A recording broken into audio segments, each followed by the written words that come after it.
Hello മക്കളെ, welcome back to Xylem learning. അബീമിസ് ആണ്. അപ്പൊ നമ്മൾ ഇന്നത്തെ വീഡിയോയിൽ ഡിസ്കസ് ചെയ്യാൻ പോകുന്നത് എന്തൊക്കെയാണ് formal letter, informal letter, description എഴുതുമ്പോൾ നമ്മൾ ശ്രദ്ധിക്കേണ്ട കാര്യങ്ങൾ എന്നാണ്. അപ്പൊ നമ്മൾ ഇതാ കുറേ ആയിട്ട് ഓരോരോ ഡിസ്കോഴ്സസ് ഒക്കെ നമ്മൾ ഡിസ്കസ് ചെയ്ത് പഠിക്കുന്നുണ്ട്.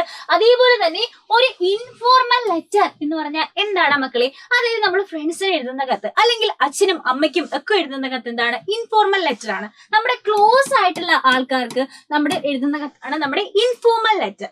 ഇനി ഫോർമൽ ലെറ്റർ എന്ന് പറഞ്ഞാൽ എന്താ? ഔദ്യോഗികമായിട്ടുള്ള രീതിയിൽ നമ്മൾ എല്ലാ ഫോർമാറ്റോടും കൂടി ഒഫീഷ്യൽ ആയിട്ട് നമ്മൾ എഴുതുന്ന ലെറ്റർ ആണ്. ഓക്കെ, ഒഫീഷ്യൽ ആയിട്ട് നമ്മൾ എഴുതുന്ന ലെറ്റർ ആണ് നമ്മുടെ ഇൻഫോർമൽ ലെറ്റർ, അല്ല സോറി ഫോർമൽ ലെറ്റർ എന്ന് പറയുന്നത്. അതുപോലെ തന്നെ ഡിസ്ക്രിപ്ഷൻ എന്ന് പറഞ്ഞാൽ, അതായത് ഒരു പിക്ചർ തന്നിട്ട് അതിനെ ഡിസ്ക്രൈബ് ചെയ്ത് എഴുതാനായിട്ട് തീർച്ചയായിട്ടും നിങ്ങളോട് എക്സാമിന് ചോദിക്കുന്ന ക്വസ്റ്റ്യൻ ആണ്. അങ്ങനെ ഡിസ്ക്രിപ്ഷൻ ചോദിച്ചാൽ നമ്മൾ എന്തൊക്കെ കാര്യങ്ങൾ ശ്രദ്ധിക്കണം എന്നുള്ള കാര്യങ്ങളാണ് നമ്മൾ ഇന്നത്തെ വീഡിയോയിൽ അടിപൊളിയായിട്ട് സെറ്റ് ആക്കാൻ പോകുന്നത്. അപ്പോൾ ഇത് ഇഷ്ടപ്പെട്ട് കഴിഞ്ഞാൽ നിങ്ങൾ തീർച്ചയായിട്ടും ലൈക്ക് ചെയ്യുക, നമ്മുടെ ചാനൽ സബ്സ്ക്രൈബ് ചെയ്യുക, അതുപോലെ തന്നെ ഫ്രണ്ട്സിനൊക്കെ ഷെയർ ചെയ്ത് കൊടുക്കുക. അപ്പോൾ വൈകാതെ തന്നെ നമുക്ക് സ്റ്റാർട്ട് ചെയ്യാം മക്കളെ. എന്താണ് ഒരു ഇൻഫോർമൽ ലെറ്റർ? നമ്മൾ നേരത്തെ പറഞ്ഞതുപോലെ ഫ്രണ്ട്സിനൊക്കെ അയക്കുന്ന ലെറ്റർ ആണ്, അല്ലെങ്കിൽ ക്ലോസ് ആയിട്ടുള്ള ആൾക്കാർക്ക് നമ്മൾ അയക്കുന്ന ലെറ്റർ ആണ് നമ്മുടെ ഇൻഫോർമൽ ലെറ്റർ. ഇൻഫോർമൽ അല്ലെ, ഫോർമൽ അല്ല. ഫോർമൽ എന്ന് പറഞ്ഞാൽ നമുക്കറിയാം നമ്മൾ ഔദ്യോഗികമായിട്ട് എഴുതുന്നതാണ്. അപ്പൊ ഇൻഫോർമൽ എന്ന് പറഞ്ഞാൽ നമ്മൾ അല്ലാണ്ട് എഴുതുന്ന ലെറ്റേഴ്സ് ആണ്. അപ്പൊ നോക്കിക്ക്, ഇൻഫോർമൽ ലെറ്റർ എന്ന് പറഞ്ഞാൽ നോൺ ഒഫീഷ്യൽ ആയിട്ടുള്ള ഒരു ലെറ്റർ ആണ്. നമ്മൾ യൂഷ്വലി നമ്മുടെ ഫ്രണ്ട്സിന്, ഫാമിലിക്ക്, റിലേറ്റീവ്സിന് ഒക്കെ എഴുതുന്ന ലെറ്ററിനെയാണ് നമ്മൾ ഇൻഫോർമൽ ലെറ്റർ എന്ന് പറയുന്നത്. ഇത് പേഴ്സണൽ ലെറ്റേഴ്സ് ആയിരിക്കും. അപ്പൊ നമ്മൾ എന്തുണ്ട് വിശേഷം, സുഖമല്ലേ, ഇവിടെ ഇന്ന കാര്യങ്ങൾ നടന്നു, ക്രിസ്മസിന് ഇന്നയൊക്കെ ഡ്രസ്സ് വാങ്ങിച്ചു, അല്ലെങ്കിൽ ക്രിസ്മസ് ആഘോഷം അങ്ങനെയാണ് ഇങ്ങനെയാണ് എന്നൊക്കെ പറഞ്ഞിട്ട് നമ്മൾ ഫ്രണ്ട്സിന് ക്യാഷ്വൽ ആയിട്ട് എഴുതി ഇങ്ങനെ വിടില്ലേ, നമ്മൾ മെസ്സേജ് ഒക്കെ അയക്കുന്ന പോലെ, ചാറ്റ് ചെയ്യുന്ന ലെറ്റേഴ്സ് ആണ് നമ്മുടെ ഇൻഫോർമൽ ലെറ്റേഴ്സ്. അതെന്താണ്? Not used for official purposes. ഒഫീഷ്യൽ പർപ്പസസിന് നമ്മൾ യൂസ് ചെയ്യില്ല. ഓക്കെ, ഒഫീഷ്യൽ പർപ്പസിന് നമ്മൾ യൂസ് ചെയ്യാത്ത ലെറ്റേഴ്സിനെയാണ് നമ്മൾ ഇൻഫോർമൽ ലെറ്റേഴ്സ് എന്ന് പറയുന്നത്. ഫോർ എക്സാമ്പിൾ, നിങ്ങൾക്കറിയാം നമ്മുടെ ഷമീം സാറിനെ നമുക്കറിയാല്ലേ. അപ്പൊ ഷമീം സാറ് എപ്പോ ക്ലാസ് എടുത്താലും, അല്ലെങ്കിൽ എപ്പോ ഒരു വീഡിയോ എടുത്താലും, ഒരു സെൽഫി വീഡിയോ എടുത്ത് അയക്കാൻ പറഞ്ഞാലും ആദ്യം തന്നെ തുടങ്ങുന്നത് എങ്ങനെയാണെന്നറിയോ? ഹായ് ഹായ് ഹായ് എന്ന് പറഞ്ഞിട്ടാണ് തുടങ്ങുക. അപ്പൊ എല്ലാവരും ഇടയ്ക്ക് പറഞ്ഞു കൊടുക്കും, സാർ ഒന്ന് മാറ്റി പിടിച്ചൂടെ, ഒന്ന് വെറൈറ്റി ആക്കിക്കൂടെ, ഈ ഹായ് ഹായ് ഹായ് ഒന്ന് മാറ്റിക്കൂടെ എന്ന് സാറിനോട് എല്ലാവരും എപ്പോഴും പറയുന്ന കാര്യമാണ്. അപ്പൊ ഈ കാര്യം പറഞ്ഞുകൊണ്ട് നമുക്ക് സാറിനൊരു കത്തയക്കാം. അപ്പൊ മിസ് സാറിന് ഈ ഹായ് ഹായ് ഹായ് ഒന്ന് മാറ്റി പിടിക്കൂ സാർ എന്ന് ചോദിക്കാൻ വേണ്ടിയിട്ട് ഒരു കത്ത് എഴുതുകയാണ്. അപ്പൊ ഇങ്ങനെ ഒരു കത്ത് എഴുതാൻ വേണ്ടിയിട്ട് നമ്മൾ എന്ത് കാര്യങ്ങൾ, എന്തൊക്കെയാണ്, നമ്മുടെ കൂടെ വർക്ക് ചെയ്യുന്ന ആളാണ്, അപ്പൊ നമുക്ക് അറിയുന്ന ക്ലോസ് ആയിട്ടുള്ള ഒരു ഫ്രണ്ട് ആണല്ലേ. അപ്പൊ നമ്മൾ ഇൻഫോർമൽ ലെറ്റർ ആണ് തീർച്ചയായിട്ടും എഴുതുക. ഇൻഫോർമൽ ലെറ്റർ ആണെങ്കിൽ നമ്മൾ എന്ത് ചെയ്യണം? നെയിം എഴുതണം. ഓക്കെ, ഫ്രം അഡ്രസ്, ഫ്രം ആരാണ്? ഞാനാണ് അല്ലെ. അപ്പൊ ഫ്രം അബീമിസ് ആണ്. ഓക്കെ, അബീമിസ് ആണ്. ഫ്രം അഡ്രസ് എഴുതി, അതുപോലെ തന്നെ നമ്മൾ ഡേറ്റ് എഴുതുക. ഓക്കെ, ഫ്രം അഡ്രസ് എഴുതി, ഡേറ്റ് എഴുതി, പിന്നെ നമ്മൾ സല്യൂട്ടേഷൻ, അപ്പോ ഡിയർ കുട്ടിപ്പ എന്ന് നമുക്ക് എഴുതാം അല്ലെ, ഡിയർ ഷമീം സാർ എന്നൊക്കെ പറഞ്ഞിട്ട് നമ്മൾ ഓമന പേരൊക്കെ വിളിച്ചിട്ട് വേണമെങ്കിൽ എഴുതാം. സല്യൂട്ടേഷൻ കൊടുക്കുക. അതുപോലെ തന്നെ മെയിൻ ബോഡി സാറിന്റെ ഹായ് ഹായ് ഹായ് ഒന്ന് മാറ്റിക്കൂടെ, ഹായ് ഹായ് ഹായ് ഒന്ന് മാറ്റിക്കൂടെ, യെസ് ഒന്ന് മാറ്റിക്കൂടെ എന്ന് ചോദിച്ചുകൊണ്ട് നമുക്ക് എന്ത് ചെയ്യാം? അതിന്റെ കാര്യങ്ങളൊക്കെ എക്സ്പ്ലെയിൻ ചെയ്തിട്ട് ഇത് ഒന്ന് വെറൈറ്റി ആക്കിക്കൂടെ സാർ എന്നൊക്കെ ചോദിച്ചിട്ട് നമുക്ക് അങ്ങോട്ട് കാച്ചാം. ഓക്കെ, അപ്പൊ മെയിൻ ബോഡിയിൽ അത് എഴുതുക. അതുപോലെ തന്നെ ലീവ് ടേക്കിംഗ്, അപ്പൊ ഈ പറഞ്ഞ കാര്യങ്ങളൊക്കെ സാർ ചെയ്യും എന്ന് പ്രതീക്ഷിക്കുന്നു എന്നൊക്കെ പറഞ്ഞിട്ട് നമുക്ക് അവസാനം ഒന്ന് എൻഡ് ചെയ്യാം വിത്ത് സിൻസിയർലി അല്ലെങ്കിൽ ലവിംഗ്ലി എന്നൊക്കെ പറഞ്ഞിട്ട് നമുക്ക് എന്ത് ചെയ്യാം? എൻഡ് ചെയ്യാം. അതുപോലെ ക്ലോസിംഗ് ഫ്രേസും കൂടെ ആഡ് ചെയ്ത് കഴിഞ്ഞാൽ എന്തായി? നമ്മുടെ കത്തായി. അപ്പൊ കത്തിനതാ ഇൻഫോർമൽ ലെറ്ററിന് ഇത്രയും കാര്യങ്ങളേ ഉള്ളൂ. ആരാണ് എഴുതിയത്, ഡേറ്റ് എന്താണ്, അതുപോലെ തന്നെ ഡിയർ അച്ഛ, അല്ലെങ്കിൽ നമുക്കിപ്പോ അച്ഛനും അമ്മയ്ക്കും ആണെന്നുണ്ടെങ്കിൽ ഡിയർ പപ്പ മമ്മ, അല്ലെ ഫ്രണ്ട് ആണെങ്കിൽ ഫ്രണ്ടിന്റെ പേര് എഴുതുക, ആരാണോ ആ സല്യൂട്ടേഷൻ കൊടുക്കുക, ബോഡി കൊടുക്കുക, അതുപോലെ തന്നെ ലീവ് ടേക്കിംഗ് കൊടുക്കുക, എൻഡ് ചെയ്യുക. ഇത്രയും കാര്യങ്ങളെ നമുക്ക് ഇൻഫോർമൽ ലെറ്ററിൽ എഴുതാനുള്ളൂ. സിമ്പിൾ ആണ് നമ്മുടെ ഇൻഫോർമൽ ലെറ്റർ എന്ന് പറഞ്ഞാൽ. ഇനി ഫോർമൽ ലെറ്റർ എന്ന് പറഞ്ഞാൽ കുറച്ചും കൂടി ഒഫീഷ്യൽ ആണ്, ഔദ്യോഗികമായിട്ട് നമ്മൾ എഴുതുന്നതാണ് നമ്മുടെ ഫോർമൽ ലെറ്റർ എന്ന് പറഞ്ഞാൽ. ഫോർമൽ ലെറ്റർ എങ്ങനെയാണ്? ഓർഡർ ആയിട്ട്, കറക്റ്റ് ഓർഡർ ആയിട്ട്, പ്രോപ്പർ ആയിട്ടുള്ള ലാംഗ്വേജിൽ, നമ്മൾ നേരത്തെ ഡിയർ കുട്ടിപ്പ എന്നൊക്കെ എഴുതിയതുപോലെ ഇവിടെ എഴുതാൻ പറ്റില്ല. കറക്റ്റ് ആയിട്ടുള്ള ആളുടെ പേരൊക്കെ യൂസ് ചെയ്തിട്ട് കൺവെൻഷണൽ ആയിട്ടുള്ള ലാംഗ്വേജിൽ, സ്റ്റിപ്പുലേറ്റഡ് ആയിട്ടുള്ള ഫോമാറ്റിൽ വേണം കറക്റ്റ് ആയിട്ട് അംഗീകരിച്ചിട്ടുള്ള ലെറ്റർ എങ്ങനെയൊക്കെ ആണോ എഴുതേണ്ടത്, ഫ്രം, ഡേറ്റ്, ടു, അങ്ങനെയുള്ള കാര്യങ്ങളൊക്കെ അതേപോലെ തന്നെ നമ്മൾ കറക്റ്റ് ആയിട്ട് എവിടെ എഴുതണം? ഫോർമൽ ലെറ്റേഴ്സിൽ എഴുതണം.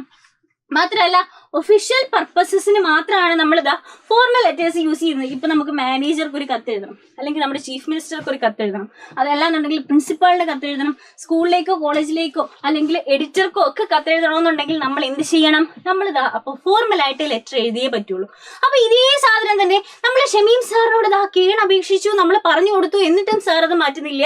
അപ്പൊ നമ്മൾ എന്ത് ചെയ്യാൻ പോവാണ്? നമ്മളിതാ മുഖ്യമന്ത്രിക്ക് ഒരു നിവേദനം എഴുതാൻ പോവാണ്. ഷമീം സാറിനോട് ഒന്ന് പറഞ്ഞ് മനസ്സിലാക്കൂ, ഷമീം സാറിന്റെ ഹായ് മാറ്റാൻ സാർ ഒന്ന് പറഞ്ഞ് മനസ്സിലാക്കൂ എന്ന് നമ്മൾ ഔദ്യോഗികമായിട്ട് മുഖ്യമന്ത്രിക്കാണ് ഇത്തവണ കത്തെഴുതുന്നത്. അപ്പൊ നമുക്ക് ഫോർമൽ ആയിട്ട് ലെറ്റർ എഴുതിയേ പറ്റുള്ളൂ അല്ലെ? അപ്പൊ മിസ് ഇതാ ഷമീം സാറിന്റെ ഈ ഹായ് മാറ്റാൻ വേണ്ടിയിട്ട് നമ്മുടെ മുഖ്യമന്ത്രിയോട് കത്തെഴുതിക്കൊണ്ട് നമ്മൾ ആവശ്യപ്പെടുകയാണ് അല്ലെ? സാർ എന്തെങ്കിലും ഒരു സൊല്യൂഷൻ, ഞങ്ങൾ വിചാരിച്ചിട്ടൊന്നും നടക്കുന്നില്ല, ഒരു സൊല്യൂഷൻ കണ്ടെത്തി തരുമോ എന്ന് ചോദിച്ചിട്ട് നമ്മൾ കത്തയക്കുകയാണ്. ഇങ്ങനെ ഒരു കത്താണെങ്കിൽ നമ്മൾ എന്തൊക്കെ കാര്യങ്ങൾ ശ്രദ്ധിക്കണം മക്കളെ? ഫ്രം അഡ്രസ്, ഞാനാണ് കത്തയക്കുന്നത്, എന്റെ ഫ്രം അഡ്രസ്, എന്റെ പേര്, എന്റെ വീട്ടുപേര്, അങ്ങനെയുള്ള കാര്യങ്ങളൊക്കെ ഫ്രം അഡ്രസ്സിൽ കൊടുക്കുക. അതുപോലെ തന്നെ ഡേറ്റ് കൊടുക്കുക. ടു അഡ്രസ്, ആർക്കാണ് ഞാൻ അയക്കുന്നത്? ബഹുമാനപ്പെട്ട മുഖ്യമന്ത്രി സാറിനാണ്. അപ്പം ആ കാര്യങ്ങൾ ടു അഡ്രസ് കൊടുക്കുക. പിന്നെ സല്യൂട്ടേഷനിൽ നമ്മൾ എന്ത് ചെയ്യണം? നമ്മൾ ഡിയർ, നമുക്ക് ഈ ഓമന പേരൊന്നും വിളിക്കാൻ പറ്റില്ല, നമ്മൾ ഹോണറബിൾ ചീഫ് മിനിസ്റ്റർ എന്നൊക്കെ പറഞ്ഞിട്ട് നമ്മൾ ബഹുമാനത്തിൽ നമ്മൾ ആ ഒരു സല്യൂട്ടേഷൻ കൊടുക്കുക. എന്താണ് സബ്ജക്ട് എന്താണ്? ഷമീം സാറിന്റെ ഹായ് ആണ്. അപ്പൊ അതേപോലെയുള്ള സബ്ജക്ട്. ഇനി ഫോർമൽ ആയിട്ടുള്ള ലെറ്റർ ആണെങ്കിൽ എന്താണോ സബ്ജക്റ്റ്, ആ ഒരു സബ്ജക്റ്റ് നമ്മളിതാ ഇവിടെ കറക്റ്റ് ആയിട്ട് എഴുതി കൊടുക്കുക. ഫ്രമും ടൂം നമ്മുടെ ഈ ഇതേപോലെയുള്ള സല്യൂട്ടേഷനും കഴിഞ്ഞിട്ട് സബ്ജക്റ്റ് എന്താണോ അത് നമ്മളിത് ആഡ് ചെയ്തൊന്ന് ഹൈലൈറ്റ് ചെയ്ത് എന്താണ്, എന്തിനെ പറ്റിയിട്ടാണ് പറയുന്നത് എന്ന് കാണിക്കാൻ അത് എഴുതുക. പിന്നെ നമുക്ക് ഇൻട്രൊഡക്ഷൻ വേണം. നമ്മുടെ പ്രശ്നം എന്താണോ ആ പ്രശ്നത്തിനെ പറ്റിയിട്ട് ഒരു ലഘുവായിട്ട് ഒരു ഇൻട്രൊഡക്ഷൻ കൊടുക്കുക. അതേപോലെ തന്നെ രണ്ടാമത്തെ പാരഗ്രാഫിൽ അതിനെ മെയിൻ ബോഡിയിൽ, ഇപ്പൊ നമുക്ക് എന്തെങ്കിലും വേസ്റ്റ് ഇടുന്നു നമ്മുടെ സ്ഥലത്ത് അല്ലെങ്കിൽ നമ്മുടെ പരിസരത്ത് വേസ്റ്റ് കൊണ്ട് കൂട്ടിയിടുന്നു, അപ്പം ആ ഒരു കാര്യങ്ങൾ നമുക്ക് ഇൻട്രൊഡക്ഷനിൽ എഴുതാം. അതുപോലെ തന്നെ അത് വിശദീകരിച്ച് നമുക്ക് മെയിൻ ബോഡിയിൽ എഴുതാം. അതേപോലെ തന്നെ എൻഡില് വേണ്ട നടപടികൾ എടുക്കും എന്ന് പ്രതീക്ഷിക്കുന്നു എന്ന് പറഞ്ഞിട്ട് നമുക്ക് ലീവ് ടേക്കിംഗ് കൊടുക്കാം. ക്ലോസിംഗ് ഫ്രേസ് അല്ലെ, യുഎസ് ഫെയ്ത്ത്ഫുള്ളി എന്ന് പറഞ്ഞിട്ട് പേരും ഒപ്പുവിടാം. അപ്പൊ ഇങ്ങനെ ആയിരിക്കണം നമ്മുടെ എന്ത് എഴുതേണ്ടത്? നമ്മുടെ ഫോർമൽ ലെറ്റർ എഴുതേണ്ടത്. മിസ് ഇതിപ്പോ ഷമീം സാറെ എക്സാമ്പിൾ വെച്ച് പറഞ്ഞു എങ്കിലും ഏതൊരു വിഷയവും ഏതൊരു സബ്ജക്റ്റും ഫോർമൽ ലാംഗ്വേജിൽ അല്ലെ ഫോർമൽ ലെറ്റർ എഴുതാൻ പറയുമ്പോൾ ഈ ഒരു ഫോർമാറ്റ് നിങ്ങൾ ശ്രദ്ധിക്കുക.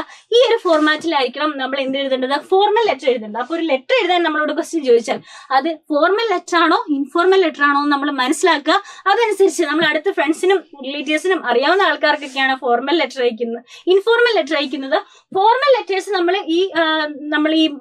നേരത്തെ പറഞ്ഞ പോലെയുള്ള അതോറിറ്റീസിന് അല്ലെങ്കിൽ എഡിറ്റേഴ്സിന് അല്ലെങ്കിൽ മാനേജർക്ക്, പ്രിൻസിപ്പളിന്, ഇങ്ങനെയുള്ള ആൾക്കാർക്കാണ് നമ്മൾ ഫോർമൽ ലെറ്റേഴ്സ് അയക്കുക. അപ്പൊ നമ്മളോട് പറഞ്ഞിരിക്കുന്നത് ഏത് ലെറ്റർ ആണെന്ന് ഐഡന്റിഫൈ ചെയ്ത് അതനുസരിച്ച് ഈ ഒരു മോഡലിലായിരിക്കണം നമ്മൾ എന്ത് ചെയ്യേണ്ടത്?